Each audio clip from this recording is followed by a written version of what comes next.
কালকে সারা রাত সারা দিন ভাই স্ক্রোলে একটাই পোস্ট, আসি আসি আসি আসি। আচ্ছা ভাই, আসিয়াটা কে? আসিয়াটা তো একটা 8 বছরের বাচ্চা। এই একটা 8 বছরের বাচ্চার সাথে একটা না দুইটা না তিনটা পুরুষ। ভাই এইটুকু একটা বাচ্চা ভাই, তিনটা পুরুষ কিভাবে পারলো? তাদের বিবেক কই গেল?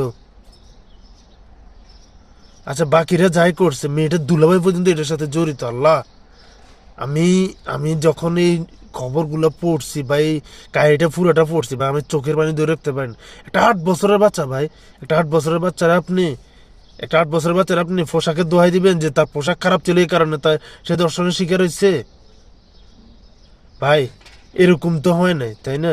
তাহলে কেন একটা 8 বছরের বাচ্চার সাথে এত নিকৃষ্ট এত জঘন্যতম একটা কাজ হইল? যতদিন এই দেশে ইসলাম কায়েম হবে না, ইসলামিক নীতি কায়েম হবে না, ততদিন এই দেশে এসব বন্ধ হবে না ভাই। আমি ঠিক আছে, অনেক মেয়েরা অশালীন পোশাক পরে, অনেক মেয়েরা শালীন পোশাক পরে, কিন্তু এটা তো 8 বছরের বাচ্চা ভাই। এটাকে কি শালীন পোশাক পরবো কি অশালীন পোশাক পরবো? এটা তো এখনো ডিম, এই ডিম থেকে ফুটে নেই। এই 8 বছরের একটা বাচ্চা রে ভাই, ঘটনা যে যে ঘটনাটা করছে, ঠিক আছে নি, ব্লেড দিয়ে কাইটে কি কি করছে ভাই, আমি আমি বিশ্বাস করেন, আমি এটা মুখ দিয়ে উচ্চারণ করার মতো ইয়ে নেই।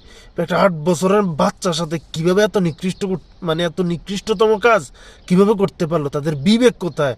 তাদের ঘরে সন্তান নাই? তারাও তো কারণে কারো মা বাবা।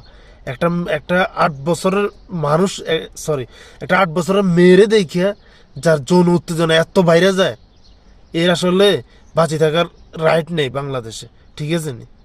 আর ওর যদি এত উত্তেজনা থাকে, এর রোজার মাসে যদি এত উত্তেজনা থাকে, সারা তুই যা না, তোর লাগে কত পৈতালয় খোরা আছে, যা ওইখানে। একটা 8 বছরের বাচ্চার সাথে কেন এত খারাপ কাজ তোরা করতেছস? আর এই দেশের প্রশাসন এখনো এটার বিচার করতেছে না ভাই। যারা জড়িত আছে সবগুলোর জুড়াই দেন ভাই, এদের বাঁচি থাকার কোনো রাইট নেই।